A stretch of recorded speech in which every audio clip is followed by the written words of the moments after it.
আমি পুলিশে চাকরি করি, আমাদের উপরে নির্দেশে অন্যায় করতে হয়েছে, মানুষ এখনো আমাদের উপর সুযোগ পেলে হামলা করছে। এ বিষয়ে কিছু বলুন প্লিজ। দেখুন, আপনি পুলিশে চাকরি করছেন, আবার আরো অনেক ভাই আছেন, তাদের অনেক অন্যায় নির্দেশ তারা পালন করেছেন।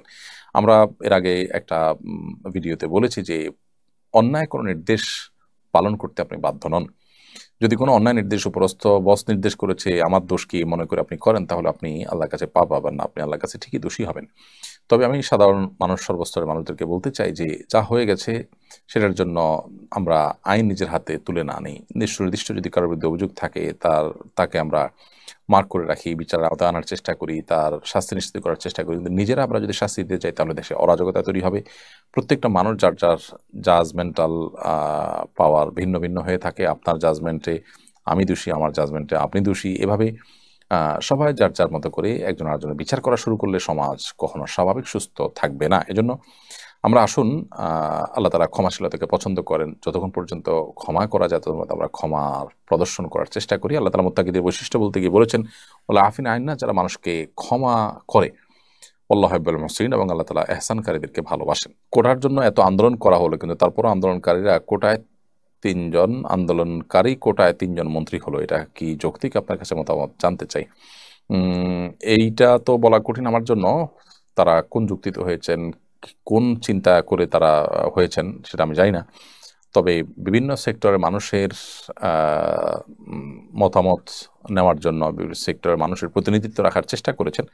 এইটাকে মৌলিকভাবে আমি দোষের মনে করছি না। চলমান বৈষম্য বিরোধী আন্দোলনে যে সমস্ত তরুণরা সফলতা অর্জন করেছেন, তাদের অনেককে সোশ্যাল মিডিয়াতে বলতে দেখা যায় যে তরুণরা নাকি কিছুই করতে পারবে না, তরুণরা করে দেখিয়েছে, ইত্যাদি ইত্যাদি। এ জাতীয় কথা কি অহংকারের মধ্যে পড়ে?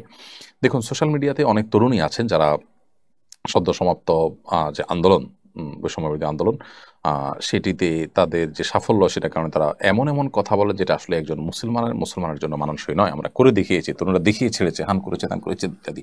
অহংকারকে আল্লাহ তাআলা একেবারেই পছন্দ করেন না। মানুষ দম্ভ করলে, অহংকার করলে সেটাকে আল্লাহ চূর্ণ বিচূর্ণ করে দেন। পৃথিবীর বহু শক্তি, পরাশক্তিকে আল্লাহ তাআলা দম্ভচূর্ণ করে দিয়েছেন।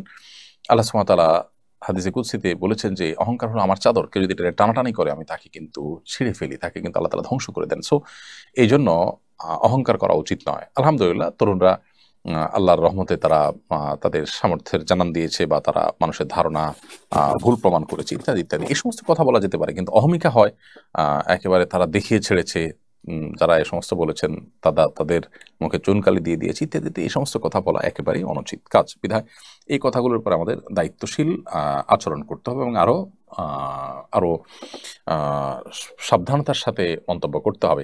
বিশেষ করে তারুণ্য এমন একটা জীবনের এমন একটা সময়, যে সময় মানুষ আসলে অনেকটা নিয়ন্ত্রণহীন হয়ে যায়।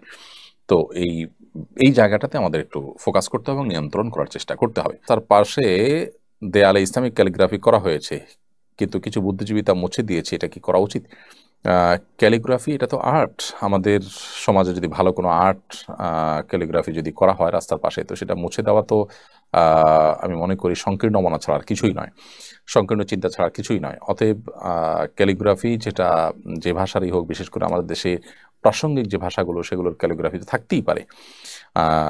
বিশেষ করে বিশ্ববিদ্যালয়ে আপনার অ্যারাবিক সাবজেক্ট আছে, অথবা আরবি ক্যালিগ্রাফি থাকাটা বরং একেবারে প্রাসঙ্গিক এবং যৌক্তিক।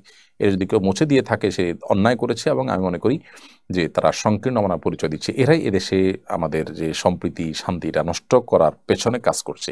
এই মানুষগুলোকে চিহ্নিত করা দরকার, এবং এদের এই অপকর্মগুলোকে তুলে আনা দরকার। আজকে যে আন্দোলন হলো, মানুষ যে অতিষ্ঠ হয়ে মানুষের মধ্যে যে বিপ্লব তৈরি হলো, সেটার মতো পরিস্থিতি যেন আর না হয়, সেজন্যই এগুলোকে শক্ত হাতে আমাদের দমন করা দরকার, এবং এই সমস্ত অনাচার বন্ধ করা দরকার।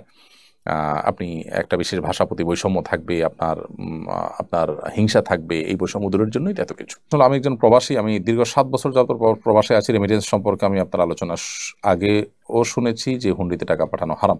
প্রশ্ন নিরুপায় হলে এই বিধান কি প্রযোজ্য হবে? দেখুন, হুন্ডিতে টাকা পাঠানো হারাম এটা আমরা বলিনি। হুন্ডিতে টাকা পাঠানোকে মাকরুহ বলেছি আমরা, এবং দারুল দেওবন্দ সহ পৃথিবীর বড় বড় আপনার শিক্ষা প্রতিষ্ঠান থেকে, বড় বড় প্রতিষ্ঠান থেকে এই ফতোয়াই দেওয়া হয়েছে, এবং সব উলামা কেরাম প্রায় একমত যে অবৈধ পথে টাকা পাঠানো, অর্থাৎ ব্যাংকিং চ্যানেলের বাইরে হুন্ডির মাধ্যমে টাকা পাঠানো মাকরু, কারণ এর মাধ্যমে অসৎ কাজে সহযোগিতা করা হয়, যারা চোরাচালানি করেন, ঘুষ খান, তারা ঘুষের টাকাটা এইভাবে লেনদেন করেন, তাদের হেল্প হয়, এবং আরও নানা কারণে এটি মাকরু।